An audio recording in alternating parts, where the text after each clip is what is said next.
सहनाववतु सहनौ भुनक्तु सह वीर्यं करवावहै तेजस्विनावधीतमस्तु मा विद्विषावहै। ॐ शान्ति शान्ति शान्तिः। श्रीगीता ध्यानम्। ॐ पार्थाय प्रतिबोधितां भगवता नारायणेन स्वयं व्यासेन ग्रथितां पुराणमुनिना मध्ये महाभारतम् अद्वैतामृतवर्षिणीं भगवतीम् अष्टादशाध्यायिनीम् अम्ब त्वामनुसन्धधामि भगवद्गीते भवद्वेषिणी।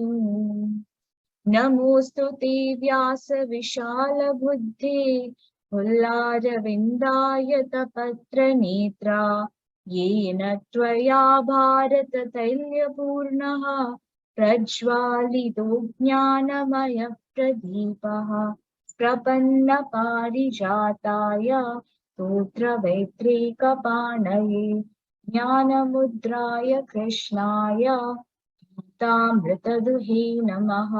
सर्वोपनिषदो गावो दोग्धा गोपालनन्दनः पार्थो वत्सः सुधीर्भोक्ता दुग्धं गीतामृतं महत्।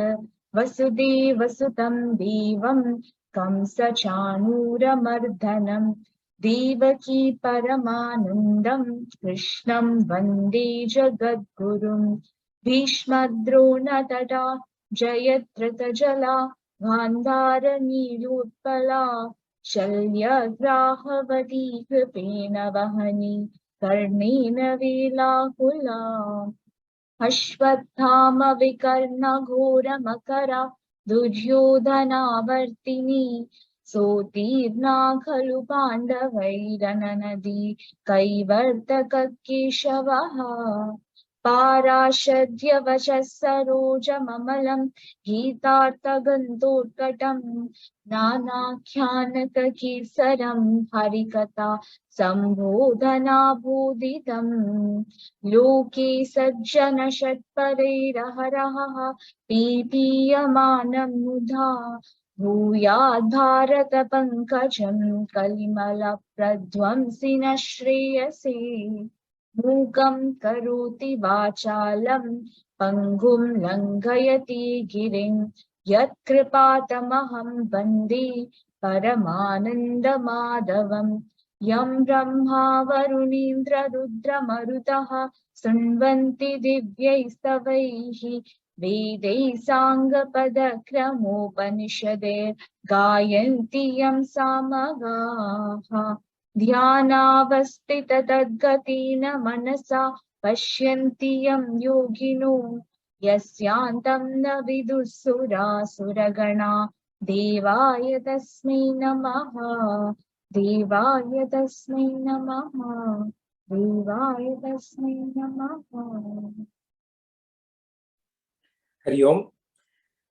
So Arjuna says that he wishes to know what sannyasa and tyaga are in essence.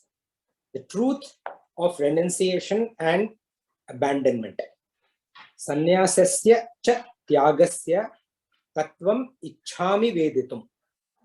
So I wish to know the essence behind sannyasa and tyaga. And Bhagavan answers that sannyasa is renunciation of actions with desire. Kamyanam karmanam nyasam sannyasam. That's what Bhagavan says. In Sanskrit, we'll say iti sannyasa, right? So all sannyasis, karma yogi, vividisha sannyasi, and vidvat sannyasi, all the various progressions in terms of, advancing towards sannyasa, they do not take up desire prompted actions, actions that begin with fulfillment of a desire as an objective, as a goal. Thus, the tattva of sannyasa is giving up kamya karma or desire prompted actions. And the tattva of tyaga is sarva karma phala tyaga, that is abandonment of the fruits of all actions, not just kamya karma also, but all actions. Kamya karma and niyatam karma together comprise all actions. Giving up is always with respect to taking up. So you give up something and then take up. For example, last time I gave up reciting, or word by word translation to acquire more time. Some philosophers say that all karma must be given up in order to acquire moksha. Moksha is possible only when the person does nothing. Complete karma is given up. Bhagavan Sri Krishna clarifies, yajna dana tapa karma na tyajyam karyam eva tat. Acts of yajna, dana and tapas should not be abandoned, and they should indeed be performed. And he goes on to say that pavanani manishinam, the yajna, dana, tapa, karma, they are purifiers of even the wise people. So even the wise should continue to do the yajna, dana and tapa. And Bhagavan says decisively that even these actions, yajna, dana and tapa, must be performed or should be performed, abandoning attachments and fruits thereof. So he says, etan yapitu karmani sangam tyaktva phalani cha. So perform these actions, but what is the key to it? Abandon the attachment to the action and the fruits that come from the action. Abandonment of attachment is what? The sense of I am doing it. And abandonment of the fruits is sense of what is in it for me. So aham and mama.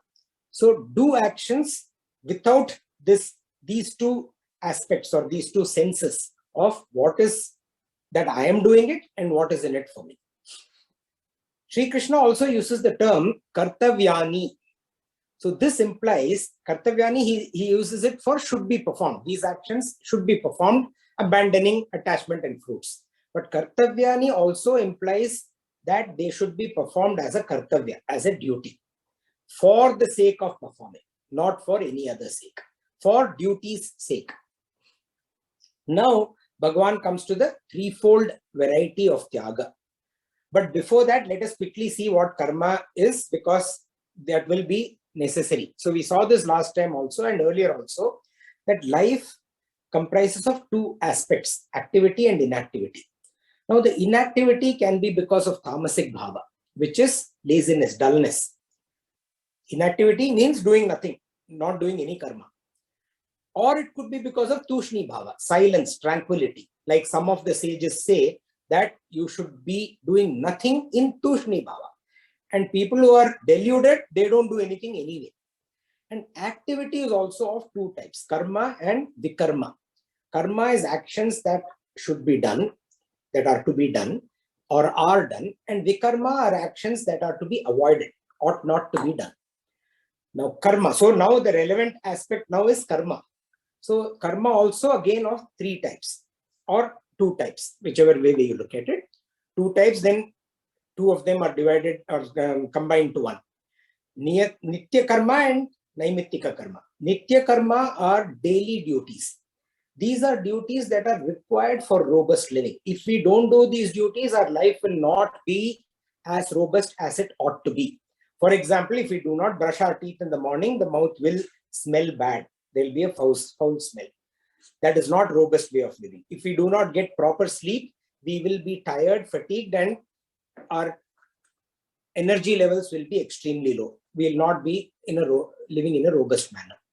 Also, things like daily worship, tapas or puja or whatever kind of things we do to enhance ourselves.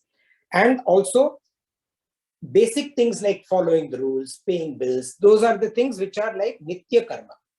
And then naimittika karma, duties that come from our surroundings, our occasion, our roles that we play in society, the circumstances that are there because of us and because of others around us.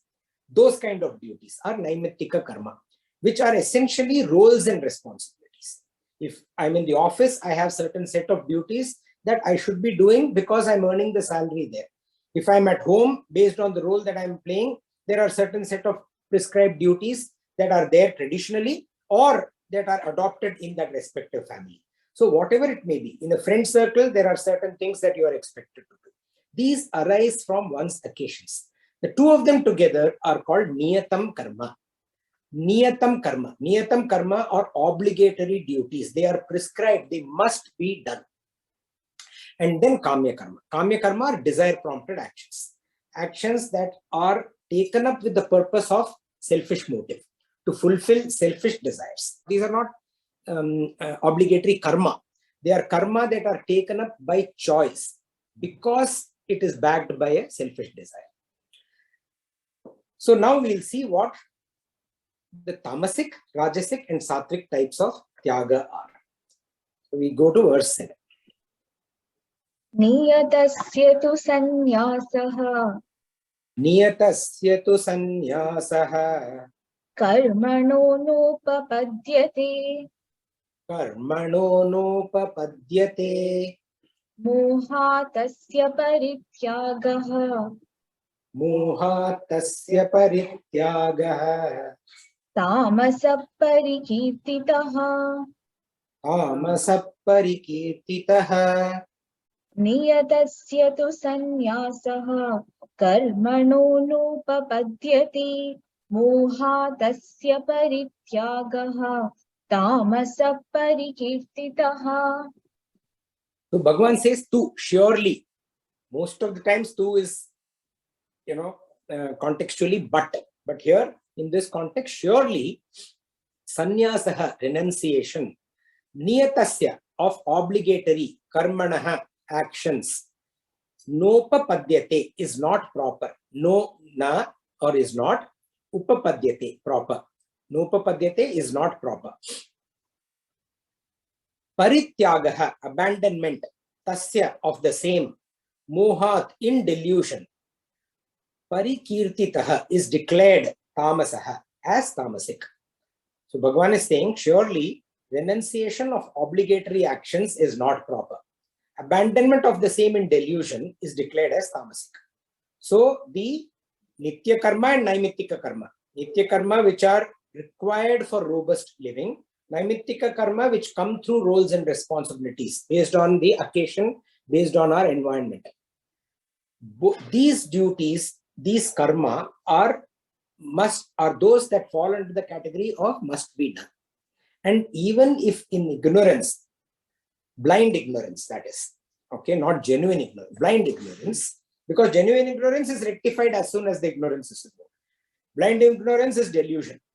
Under delusion, if one doesn't perform, it is termed as tamasic. So we have seen that everything starts with karma yoga. What everything? The progress in the spiritual path. And what is karma yoga? Performing karma with Ishvara Arpana Buddhi and Prasada Buddhi. Dedicating the action to Bhagavan, receiving the results as fruits from the higher. And if you don't like to say Bhagavan, from higher ideal, whatever your higher ideal is. So that is karma yoga. So everything starts with karma yoga. Performing task by task, action by action in this manner. And Bhagavan says, niyatasya karmanaha. So we have seen, niyatasya means obligatory. Niyatasya karmanaha, all the obligatory actions.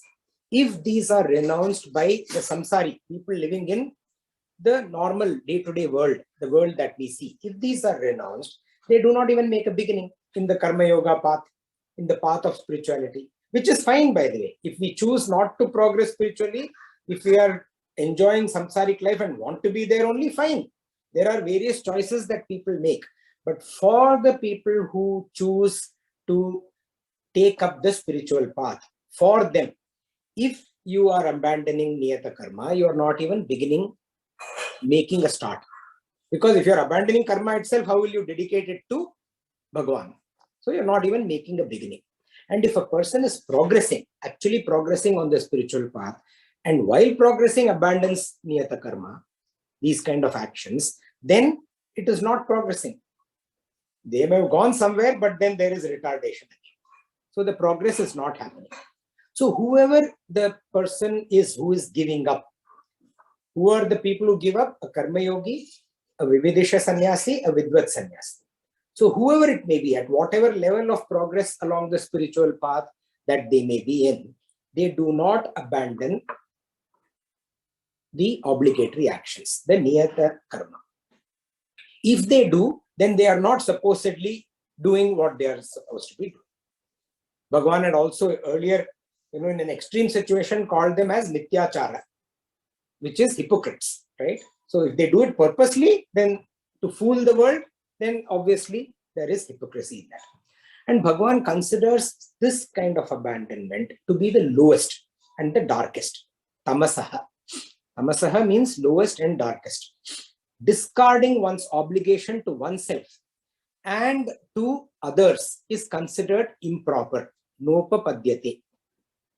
As long as an individual is living in society, and as long as an individual is gaining from the society, acquiring the benefits that the society is giving, enjoying those benefits, this person has no right to abandon obligatory duties. Also, Bhagavan is saying ignorance is not bliss. It's a very popular statement, right? Ignorance is not bliss. Out of ignorance, lack of proper thinking or delusion, if a person discards or ignores obligatory action, either ignores or refuses to do, then that kind of abandonment is called tamasaha. In the world we live in this samsara, in this world, in the world of action, niyatam karma varies based on the stage of one's life and the state of one's mind. So when one has societal duties, when one is part of the family, when one is part of society, making a living, contributing to others' education and survival education, pleasure, and so on and so forth, their obligatory actions are of a different type. And as one progresses in the stage of their life and in the state of their mind, the nature of their obligatory actions starts changing. So just like a tree that bears fruit, the tree bears fruit because it has to. That's how it is defined in nature. It has to do it. It's a duty, right? Just as it bears fruit as a duty and then renounces the fruit once it ripens. It can't just hold on to it. It has to renounce. The fruit falls off. A mature person takes up activities that are different and that are more abiding to yajna, dana, and tapa compared to a person who is living in a worldly life, following samsaric duties. Abandoning either of them, when you are in the worldly life, abandoning samsaric duties, or abandoning yajna, dana, tapa aligned karma at a later stage, at an advanced stage of life and a state of mind, abandoning either of these is nupapadyate, improper, and tamasaha, if it is done out of delusion. Now Bhagavan continues with rajasika abandonment. Dukkamityeva yat karma. Dukkamityeva yat karma. Kaya klesha bhayat yajet. Kaya klesha bhayat yajet. Sakritva rajasam tyagam. Sakritva rajasam tyagam. Naiva tyaga phalam labhet. naiva tyaga phalam labhet. दुःखमित्येव यत् कर्म कायक्लेशभयात् त्यजेत् स कृत्वा राजसं त्यागं नैव त्यागफलं लभेत्. Saha, one who does what? Tyajet, abandons. Kaya klesha bhayat, out of fear of bodily trouble. What does he abandon? Karma, action. Eva or eva, because iti, it is. Dukkham, painful. And in this manner, yat, thus, kritva, performing, rajasam, rajasika, tyagam, abandonment. Naiva, does not even, labhet, obtain, tyaga phalam, the fruit of abandonment. So Bhagavan is saying, one who abandons action out of fear of bodily trouble, because it is painful, the performing and thus performing rajasika abandonment, does not even obtain the fruit of abandonment. See, tamasika is dull, dark. Rajasika is passionate, agitated. So in that sense, one who gives up because of that passion of fear or passion of discomfort, passion of, I don't like because it is going to cause me discomfort, that kind of abandonment.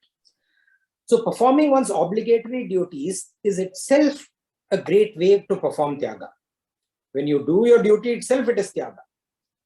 And when it is done with some sacrifice of personal comfort and convenience, when you do something, giving up your comfort and convenience, or even in some cases, take up some pain to perform that duty, then it is among the most glorious forms of tyaga.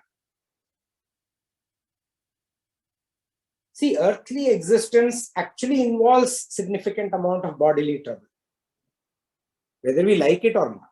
Okay. And achieving something, the greater the significance of the achievement, it is not possible without taking pains. And one who abandons duty, which is obligatory, not just kamya karma to achieve something with the goal to achieve. No, not that. Duty, which must be done. One who abandons that for the fear of bodily trouble, kaya klesha bhayat, because it is dukkham, painful, that type of abandonment is called rajasika abandonment. Sakritva rajasam tyaga.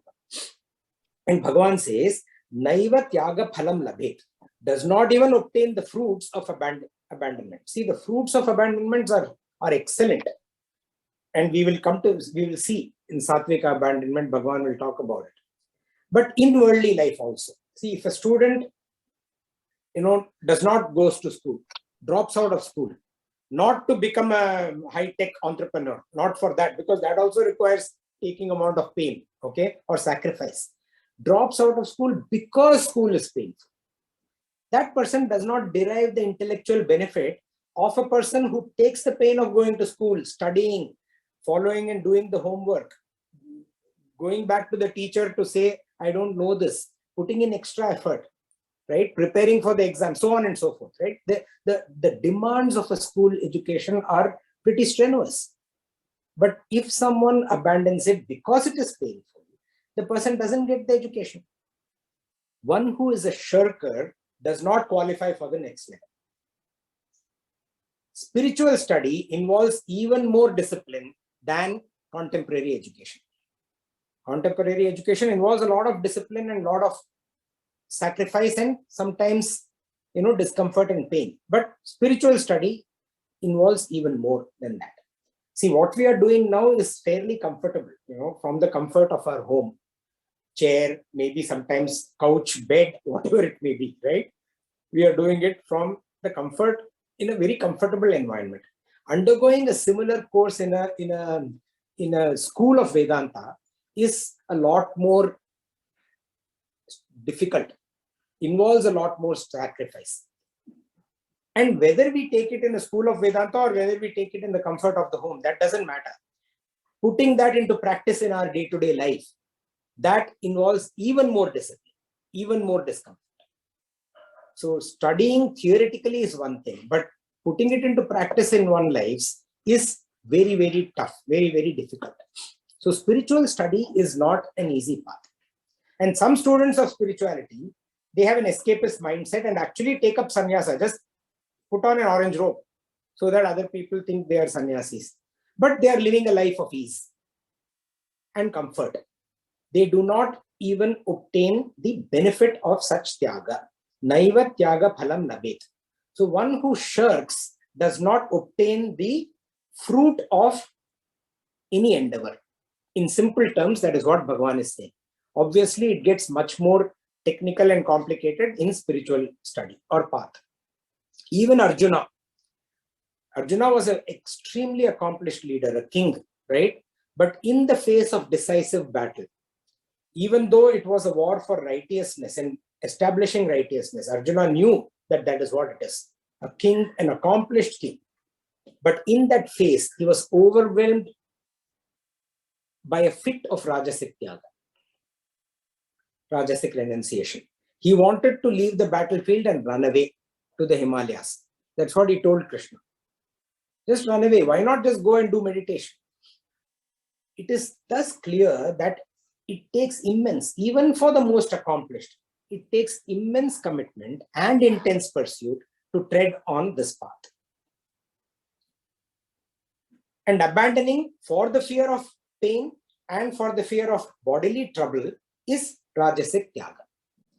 Now, in the next 4 verses, Bhagavan Sri Krishna lays down the indispensable aspect of Sattvika Tyaga for a spiritual seeker, and why it is indispensable, and then the benefit of such a abandonment, what the seeker derives from it without seeking the fruit, right?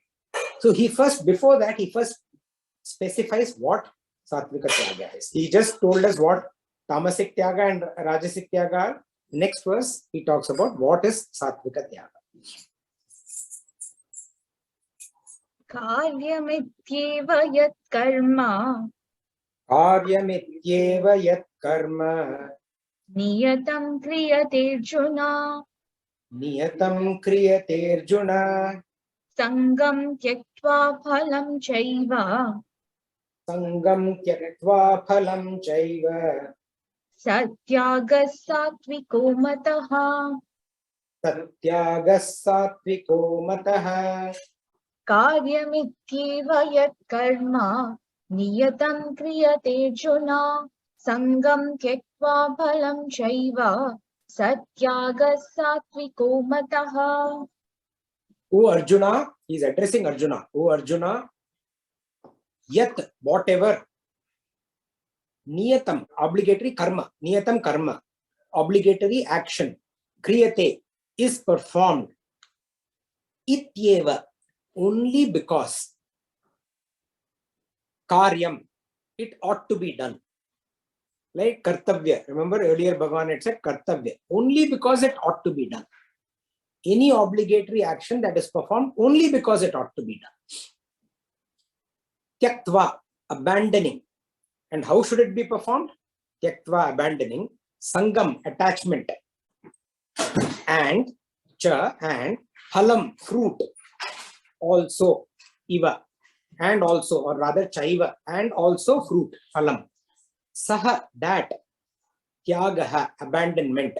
Mataha is regarded as Satvika. So Bhagavan is saying, O Arjuna, whatever obligatory action is performed only because it ought to be done, abandoning attachment and also fruit, that abandonment is regarded as Satvika. In Rajasika Tyaga and Tamasika Tyaga, the very performance of action is abandoned. So you think school is painful, you don't go to school. The performance of action itself is abandoned. That karma that ought to be done is not done. So even what in Rajasika and Tamasika, the action itself, okay, that itself is abandoned. What even not just any action, what ought to be done. In Sattvika Tyaga, karma that ought to be done is not abandoned. Execution of duty goes on unabated. Nothing stops. What is given up is attachment, which is the agency. What I said is the sense of I am doing it. And the fruits is also given up. The sense of what is in it for me. Thus, Sattvika Tyaga means performing action with the correct attitude, not giving up action. The attitude, the internal, the softer aspect is what changes. The harder aspect, there is no change, it goes on. Bhagavan Sri Krishna is not encouraging, he does not encourage abandoning this samsara or this world. He does not encourage performing, not doing our duties, abandoning our duties. Rather, he actually condemns it. But what he encourages us to do is, and what he says Tyaga is, it is abandoning the inner selfishness and the inner desire while performing those actions. And why should one perform such Tyaga? Why is it that this subjective renunciation that leads to inner purity? Objective renunciation is letting go of the work itself. The subjective renunciation is the feeling, the attitude of I and my. That letting go of the I and my. Why is it that one should do it and it leads to inner purity? And how does it give the highest quote unquote spiritual experience? See, we are saying spiritual experience, not just knowledge. We read earlier, right? In the beginning, I think chapter 2, we talked about, chapter 2, Aparoksha Jnana, knowledge along with experience. And Bhagavan also says, Jnana Vijnana Sahita, both Jnana and Vijnana, the knowledge and the wisdom, experiential wisdom. These things that make the person pure, the mind and intellect pure. Like Bhagavan says in chapter 6, Jnana Vijnana Triptatma. So what is the benefit that this Triptatma gets from this kind of a spiritual pursuit? Why should one do it? That Bhagavan says in the next verse. Nadveshtya kushalam karma. Nadveshtya kushalam karma. Kushalena nushajjate. Kushalena nushajjate. Tyagi sattva samavishtaha. Tyagi sattva samavishtaha. Medhavi chinna samshayaha. Medhavi chinna samshayaha. Nadveshtya kushalam karma. Kushalena nushajjate. Tyagi sattva samavishtaha. Medhavi chinna samshayaha. Tyagi, this abandoner, this kind of abandonment. What? Sattvika Tyagi, right? Tyagi, this abandoner, samavishtaha, pervaded by sattva, sattvika attitude. Medhavi is intelligent. Chinna samshayaha, with doubts cut to shreds. Dveshti, or rather nadveshti, does not hate. Akushalam, disagreeable, karma, action. Nor anushajjate, is attached, kushale, to agreeable action. So this abandoner, possessed by sattva, intelligent, with all doubts cut to shreds, hates not disagreeable action, nor is attached to agreeable action. So when Bhagavan says Tyagi, he is referring to the Sattvika Tyagi, who he defined in the previous verse. Samavishtaha. Avishta means possess. Samavishtaha means enveloped, completely possessed, pervaded by, inside and out. So Bhagavan is saying that this kind of a Tyagi is completely possessed, inside and out. Possessed with what? Sattva. Such a person's mind is completely pure. Possessed by sattvic aspects. The shadripus, the disturbances, completely gone away. calm, at peace. Medhavi Chinna Samshayah, established in firm intelligence. Medhavi is someone who is not just intelligent. Medhavi is a person whose intelligence is firm, established in that firmness of intelligence. Chinna Samshayah, all doubts cast away. There are no doubts. Bhagavan actually uses the term cut to shreds. So doubts are there. People will have doubts. Any learner has doubts. We saw, right? The process of learning is Shravana, Manana, Nididhyasana. Shravana is where you listen to someone who is more knowledgeable, the Guru. Manana is where you dialogue with the person, because you are also gaining knowledge. So you ask questions, you express, disagreement, get into an agreement, whatever. Manana involves all of that. So our philosophy encourages questioning. Nididhyasana is once listening is done, once engagement is done with this knowledge, then you absorb that knowledge, contemplate on it, let it sink in. This is the process of learning. And once a person is established in firm intelligence, all doubts go away. That eureka feeling comes, right? You understand it, you know it inwardly. That is Chinna Samshaya. Doubts are there because of intellectual conditioning. What our mind believes. Like in Manana, because the intellect thinks some way, you discuss, you argue, you question, and so on. When the ego is sublimated at the highest level, and the experience from within is pure, sattvic, like Bhagavan just described, pervaded by sattva, any doubt whatsoever is completely discarded, completely gone away, cut to shreds. And this kind of a person, Bhagavan says, neither hates nor is attached.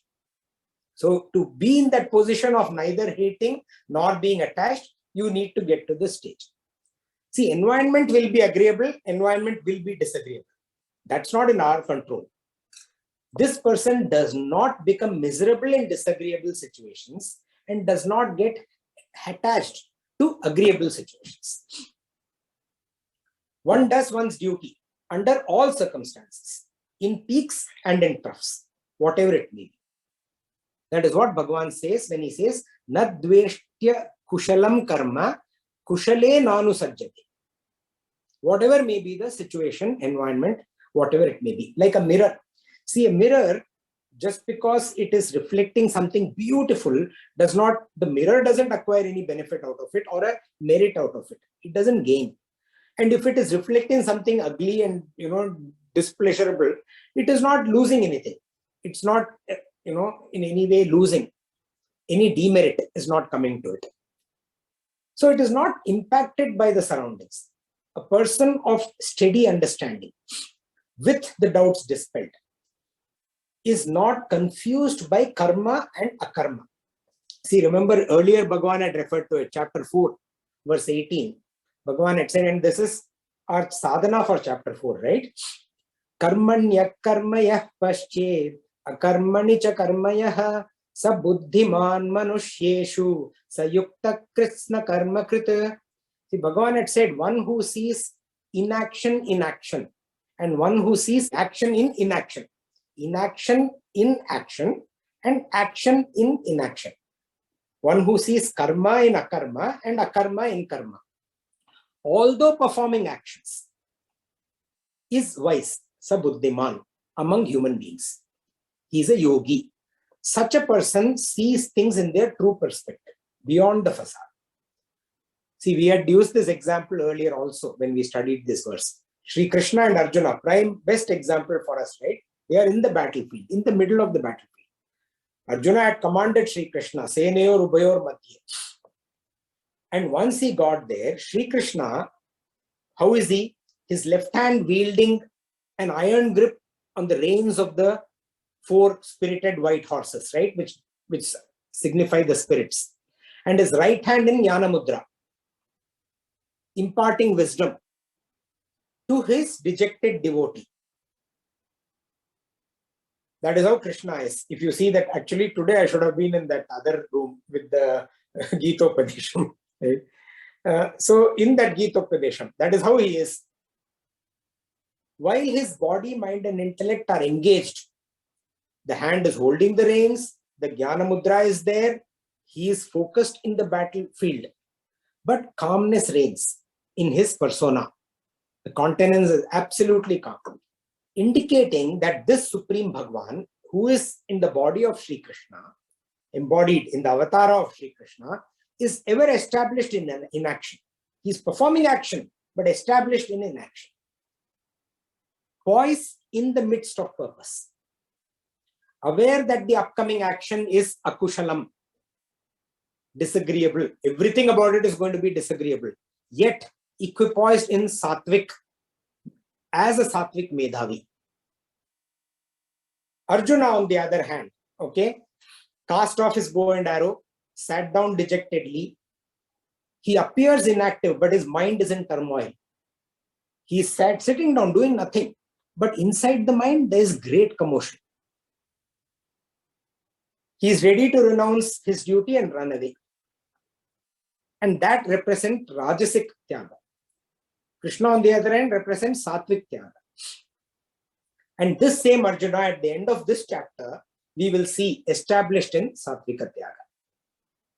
Sri Ramakrishna Paramahamsa says, and I quote, a yogi ought to be in the world, but not of the world. He keeps his head in solitude and hands in society. She works incessantly and enjoys eternal holiday. Unquote. And Sri Krishna, through his life, personal life, the avataric embodiment life, offers the grand philosophy of Sattvika Tyaga. It's like a pole dancer example that I've used earlier also, right? See, we see a pole dancer, he or she, they hold on to that pole and they spin easily and effortlessly at great speeds around the pole. I mean, the body just moves around it like music, right? There is a rhythm in it. One who has understood the concept of Sattvika Tyaga holds on to Bhagavan, holds on to that Supreme, and goes about worldly duties effortlessly. And why should one not simplify by renouncing all of action? See, why do all this? This takes a lot of effort, right? And those of us who try to put these in our day-to-day life, it takes unbelievable amount of effort. It's hard. Why should one do it? It's better to renounce action, just let go, rather than doing them in a detached way. That Bhagavan addresses in the next verse. Nahi deha vrita shakyam Nahi deha britha shakyam tyaktum karmanya sheshataha tyaktum karmanya sheshataha yastu karma phalatyagi yastu karma phalatyagi satyagitya vidhiyate satyagitya bhidiyate. nahi deha vrita shakyam tyaktum karmanya sheshataha yastu karma phalatyagi satyagitya vidhiyate. He surely, not shakyam, it is possible. Deha brita, for an embodied being. Tyaktum, to abandon. Karmani, actions. Asheshataha, entirely. Tu, but yaha, one who. Karma phalatyagi, is an abandoner of the fruit of actions. Saha, that person. Abhidiyate is called iti, a tyagi, an abandoner. Bhagavan says, surely it is not possible for an embodied being to abandon actions entirely. But one who is an abandoner of the fruits of actions, that person is called a tyagi. See, one of my ex-bosses used to start a telephone call when we are not face-to-face. He'll start a telephone, where are you? Okay, he always had this anxiety that his team member was not at work.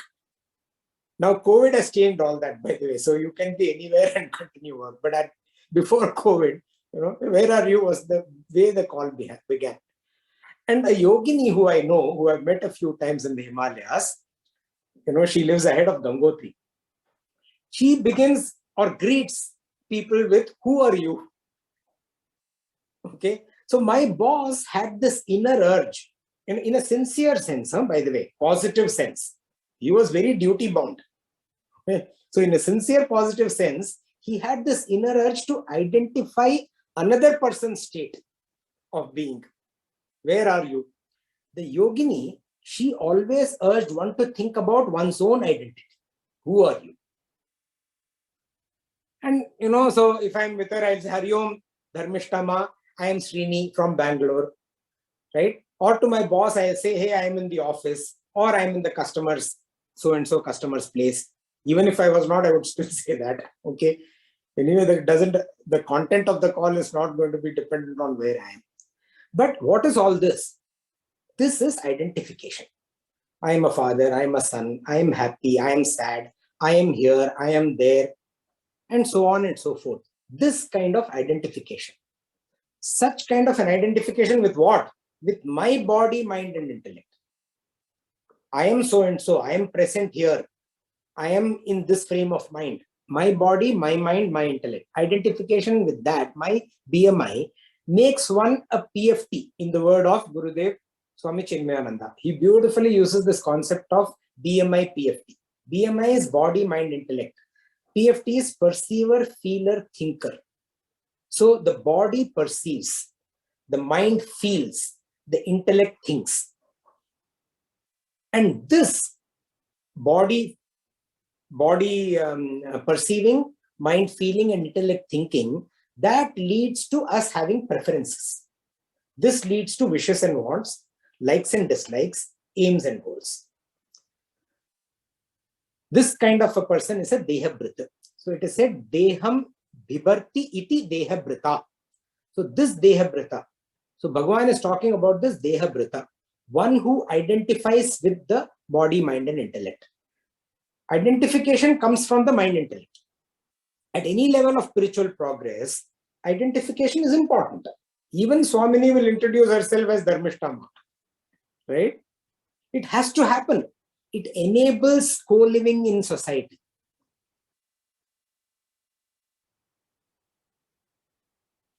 So identification within is the point here. Subjective identification. And Bhagavan, when he says Dehabhrita, he is talking not just about identification. He is talking about anyone who possesses a body, mind, intellect. Any creature possesses body, mind, and intellect. To various degrees of, a virus may not have the level of mind and intellect that human beings have. But still, it has a body. Some amount of mind and intellect also, otherwise it will not be able to create such a havoc, right? So any creation, any element of creation is a Dehabhrita. Anyone, he is talking about all embodied beings. For such embodied beings, nahi shakyam tyaktum karmani asheshataha. It is not possible to abandon actions entirely. That is why it is important to think about how do I perform the action. Because if you cannot abandon action, and if you don't think about how you are performing the quality of action, there are extremely good chances that it is not going to be good, especially if the environment is not good. So people have this tendency to stop working or not do something that they ought to be doing, should be done, for the fear of, we saw that Rajasika Tyaga, fear of some kind of an obstacle, some dependency, abandon it. Let's not even talk about Tamasika Tyaga. Rajasika Tyaga is very common. It happens all the time in the office, stress of not attaining or attaining goals. There are targets, there is stress of attaining them, not attaining them. There are issues within the team. There are infinite issues, in a working environment. And because of that, people stop working. So I used to tell them when this used to happen, right? I used to tell them, see, you fly so often on work. You're in an airplane. The airplane hits turbulence. It's bad turbulence, okay? It is like shaking. and falling, the luggage track is open, all that is happening. Can the pilot stop flying? On the contrary, the pilot has to up his efficiency. The passengers are thinking, oh my God, it's going to crash. Can the pilot afford to think that it is going to crash? He has to work more and he has to work better. And yet he has to be calm, he has to be composed, and he has to assure his passengers in a balanced manner. And further, he is probably praying to the higher Almighty that God, please let nature comply with human being plan. We need to get to Bangalore or wherever we are going, right? So that prayer is also there. The same thing happens when the going is extremely good also. Okay, when the team is overperforming, when it is crushing targets, nobody is thinking about the fruits. When the flight is extremely smooth, landing is taken for granted. It is only when there is turbulence that landing is not taken for granted. Nobody is thinking about landing. Oh, I didn't even realize the plane touched down. So what is the commonly followed method under such extreme circumstances? Very good circumstances, very bad circumstances. Karma phala tyaga. You are not thinking about the fruit. Complete abandonment of the fruit, of any thought. We do it all the time in our day-to-day life. So why not do this all the time? When we are in a comfort zone is when we start thinking about our selfish desires. Neither when this extreme nor in that extreme. Thus, Bhagavan says that one who does this always, that person, satyagitya bhidiyate, is called a tyagi.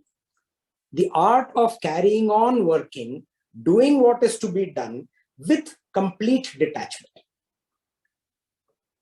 Detached involvement, that's what I call it. Right? See, Bhagavan had said earlier in chapter 3, verse 5, and he had said, Nahi kaschit kshanamapi jatu tishtatya karma krit karyate hyavashah karma sarva prakriti jair gunaihi.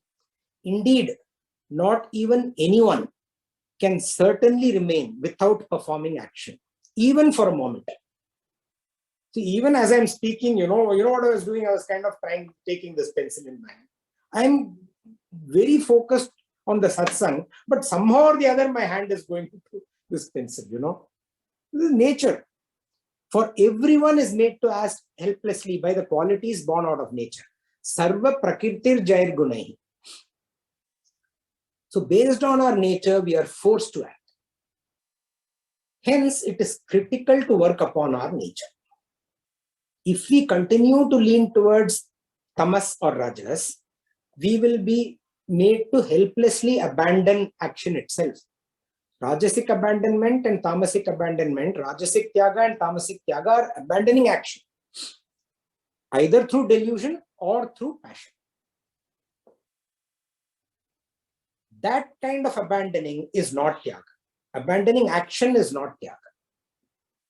However, if we are true to our nature, or we tune our nature to be sattvic. See, our original core nature is sattvic. So if we are true to our nature, every human being is pure inside. It is only when we forget about, we veil that purity, we cover it up, and then we indulge in samsaric aspects, is when that the purity is very much there. It's just covered. So when we are true to our nature, or when we tune our nature to be sattvic, both of these are important, right? We would surely, without any doubt, not have a worry about the outcome, and whether it is going to be agreeable, whether it is going to be favorable, happy, sad, painful, disagreeable, and abandoning attachment and fruits will come more easily. So what is the benefit that comes from this kind of abandonment, this kind of tyaga? Bhagavan takes that in the next verse. Anishtamishtam mishram cha. Anishtamishtam mishram cha Trividam karmana phalam Trividham karmana phalam bhavatyajaginam pritya bhavatyajaginam pretya natu sannyasinam kvachit.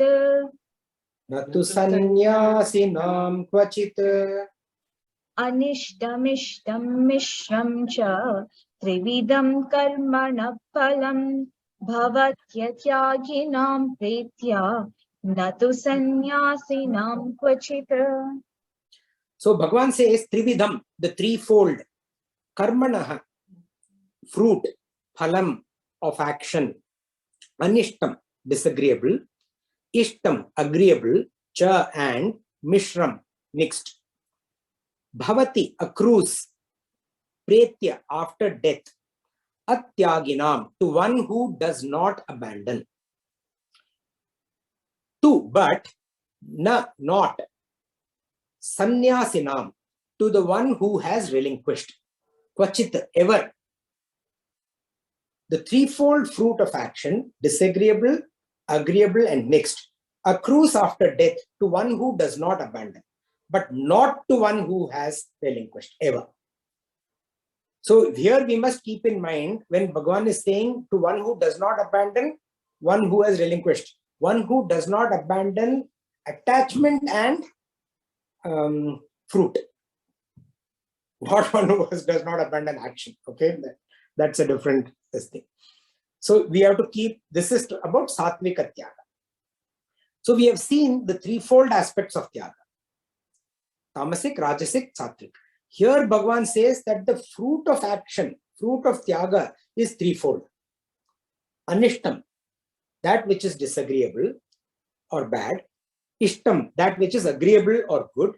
Mishram, that which is a mixture of agreeable and disagreeable, good and bad.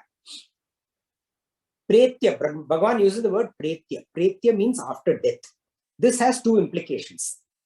Death of the action being performed. See, once the action is over, that action has died.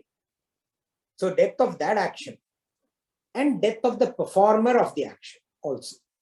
The one who is doing the action. People. The Deha Britha. The death of the Deha Britha. The fruit of action is manifested in three ways. As results in this material world. Okay, whatever action we do, there is a result in this that we accrue from it. Any action has a result. The second manifestation is changes in the personality of the person who's doing. Based on the action we are doing, our personality also changes. The nature of the performer also changes based on that action. If we do aggressive action, Rajasic action, our personality is Rajasic. If we do Tamasic action, our personality is Tamasic. If we do Sattvic action, our personality is Sattvic. And the more Sattvic action we do, the more we go away from Rajas and Tamas. And the third manifestation is the embodiment or the environment of this performer in the next birth, in the next Janma. So the result of action can be a combination of any of these three. In the notes, I've made a table, you can see that, okay? So agreeable result, disagreeable result, mixed result. The embodiment or fruit in this life, the embodiment in this embodiment, personality of the person, and the nature of next embodiment. So agreeable fruit, agreeable personality, agreeable embodiment in the next Janma. Disagreeable fruit, disagreeable personality, disagreeable embodiment in the next Janma. Mixed fruit, mixed personality, mixed embodiment in the next Janma. So let us see what these three are, okay? So when action is taken with pure intent, by a Sattvic personality, the result of action is agreeable. Whatever happens is liked, okay? The person's mind and intellect becomes purer. And in the next birth is of a more agreeable nature. What is agreeable birth? Heaven, okay? Being born in this place called heaven, or being born in the earth with a heavenly existence. The environment is nice, conducive, spiritual progress, material progress, whatever it may be. We saw earlier, right? Swami Vivekananda was born in a very well-to-do house without any worries of survival. So he was able to pursue spirituality. Swami Ramakrishna Paramahamsa was born in an extremely spiritual environment. So where you are born also matters, right? So when action is taken with impure intent, that is either deluded or selfish, which is tamasic, or a rajasic personality, passionate, that result of action is disagreeable most often. Okay, even when you think you have got, you want more, which means what you got is disagreeable, right? In rajasic environment also, oftentimes you achieve what is required or what is hoped for. That kamya karma is attained, the kamya of the karma is attained, but then next kamya karma starts, which means the previous kamya karma was not enough, disagreeable. The person's mind and intellect becomes more deluded if it is tamasic, or more selfish if it is rajasic. And the next birth is of disagreeable nature, which could be hell or a very poor environment in the earth itself. When the action is mixed in nature, taken by a person of mixed nature, this is often the case. We are all people with mixed nature. We have doses of permutation combination of sattvic, rajasic, and tamasic. The result of the action is mixed. The person's mind and intellect is confused. And the next birth is in a mixed environment. Mixed environment is what? Ups and downs, conflicting perceptions all the time, unsure existence, which is what we see all around us. So what is this that Bhagavan is saying is the way out of this? So Bhagavan says, Bhavati Atyaginam. All this, whichever type of result it is, accrues only to one who is not a tyagi. One who does not abandon the attachment at the fruit. Natu sannyasinam kvachit. To one who has relinquished, the sannyasi, these outcomes are not applicable. Ever. Never is it applicable. See, every being experiences the call of the higher and also the pull of the lower. This happens to us all the time, especially in that mixed environment. The call of the higher is there, the pull of the lower is there. Constantly, in us, around us. Always. Constant identification with the higher will, in course of time, silence the lower. Okay? And getting tempted by the pull of the lower will make us languish in the lower, and the awareness of the higher will go away. See, the higher is there, the purity inside is there, but the awareness is not. This is this tug of war that's going on. The determining factor in this tug of war is the individual's personality. In both cases, whether it is tendencies of good or bad, the vasanas, the inherent tendencies that are there, that grow. Either the good tendencies grow or the bad tendencies grow. And the corresponding resultant experiences also are applicable. Bhagavan says that one has to transcend, get beyond this realm of this tug of war, where there is no tension of this tug of war. And to do that, one must consistently abandon the lower impulses in favor of the higher aspects, higher impulses. This is tyaga on a daily basis. Every small little action, do as a sattvika tyaga. And when action after action after action is done as sattvika tyaga, then this consistent abandonment leads to abandonment of attachment, the sense of I, and result, fruit, the sense of my. Consistently, if we do it, the sense of I and my also goes away. That's what we have to try for. And this is tyaga at a macro level, a life of a tyagi, living life of tyaga. The pleasant, the unpleasant, the mixed, all three, the karma phala, they do not impact this kind of a tyaga. And when one does not commence action for oneself, then who does one commence action for? The higher purpose. That is the Supreme Lord. That is Bhagavan. the renunciation of action taken for oneself in favor of action taken for Bhagwan is sannyasa. So tyaga leads to sannyasa.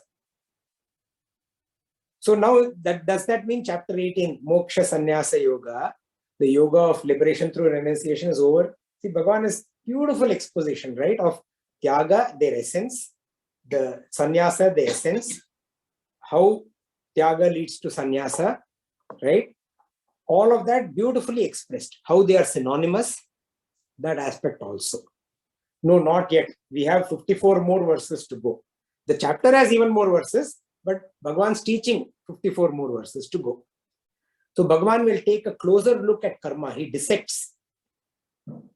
And he also takes a closer look at how the guna, the nature, we just said that the person has to work upon one's nature. How do this nature give impetus to karma? Then he talks about work or karma based on personality, the guna. Renunciation of karma, surrender to the Supreme. All of this he will cover. So we will see all of that over the next few satsang. Thank you. Hari Om, Shri Krishna. We'll repeat today's verses. Chapter 18, 7 to 12. Niyatasya tu sannyasaha karmano nopapadyate mohatasya parityagaha tamasa parikirtitaha dukkhamithyeva yat karma kaya klesha bhayat tyajet sakritva rajasam tyagam naiva tyaga phalam labhet कार्यमित्येव यत् कर्म नियतं क्रियते अर्जुन सङ्गं त्यक्त्वा फलं चैव सत्यागः सात्विको मतः न द्वेष्ट्य कुशलं कर्म कुशलेनानुषज्यते त्यागी सत्त्वसमाविष्टः मेधावी छिन्न संशयः न हि देहभृता शक्यं त्यक्तुं कर्माण्यशेषतः यस्तु कर्मफलत्यागी स त्यागीत्यभिधीयते अनिष्टमिष्टं मिश्रं च त्रिविधं कर्मणः फलं भवत्यत्यागिनां प्रीत्य न तु सन्न्यासिनां क्वचित्। ॐ असतो मा सद्गमय तमसो मा ज्योतिर्गमय मृत्योर्मा अमृतं गमय। ॐ पूर्णमदः पूर्णमिदं पूर्णात् पूर्णमुदच्यते पूर्णस्य पूर्णमादाय पूर्णमेवावशिष्यते। ॐ शान्ति शान्ति शान्तिः। हरिः ॐ श्री गुरुभ्यो नमः। हरिः ॐ। My mother's showing this, the persona of Sri Krishna, the avatara, and Arjuna, the dejected. Gitopadesham, yeah. But this is not the actually, this is where Arjuna is actually fighting. So this is after chapter 18. So this image is after chapter 18. Arjuna is not dejected sitting on the floor.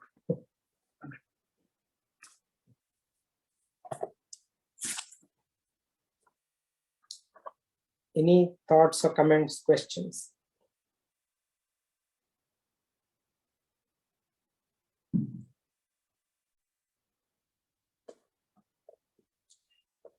Last. I was going to say last call. Okay, yeah, Amrita. I was going to start the discussion in case no one else wanted to. Is it that it's a little difficult to frame the question, but is it that you experience or get the opportunity to perform different kinds of tyagas at different stages of life, how is it distributed? Is there a pattern that you see developing? Or is it that it's what is the projection? Is it that it comes together all at once, or it comes in phases, different permutations and combinations? Is there a pattern that we can identify for an ideal way of life? Yeah, thanks, Amrita, for the question. So, see, it depends on the personality, right? So, no, there is no real pattern, so to say, but the pattern is based on one's personality. If I have a Rajasic disposition, my abandonment will be Rajasic, which means I will do actions which I like. I will refrain from doing actions which I don't like. So I will abandon the action itself. Even if it is, see, abandoning action which is not your duty, which is not niyata karma, okay, that is fine. But abandoning action which is your obligatory duty, which you owe to your existence, which you owe to the society, which you owe to people from whom you also gain, from the environment, not just people, from people, plants, animals, we gain from our nature. So anything that we owe because we are living in this world and deriving benefit from this world, we do not do. Either which is supports robust living, or which supports our duties, roles and responsibilities. That not being done because of our personality is not the right kind of tyaga, is what Bhagavan has said. So Bhagavan is saying that tyaga means not letting go of not doing anything. So it is not a question of the mix in which tyaga happens. It is a question of what is the kind of tyaga you are doing. Letting go of action versus letting go of the attitude. The attitude of I am doing and the attitude of what is in it for. That is real tyaga. That is sattvika tyaga. Thanks. So when we are aware of this, we will know. We will know if being aware of this helps us know when am I performing tamasic tyaga, when am I performing sattvic tyaga, rajasic tyaga, when I am performing sattvic tyaga. I will know. And Bhagavan will actually, in the next few verses, we will see it in more detail also. And being aware, take up more sattvika tyaga and let go of the other type of tyaga. Thank you. Okay, if there is nothing else, then we will say Hari Om and meet next Saturday. Any other thoughts, comments? Okay, Hari Om. We'll all see each other next Saturday. Thank you. Thank you, Swami. Hari Om.